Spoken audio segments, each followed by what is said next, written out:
Saya adalah orang yang menyeru kepada supaya kembali kepada sistem Islam, demokrasi, suara rakyat diambil kira.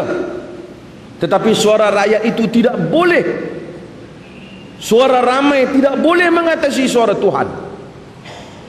Jangan hanya kerana orang ramai nak sesuatu benda maka kita melupakan hukum Tuhan. Saya minta maaf jika tuan-tuan berbagai-bagai parti di sini saya sebut,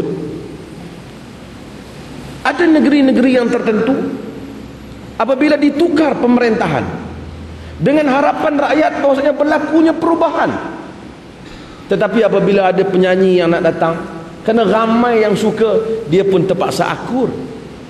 Kerana di atas ukuran ramai orang nak,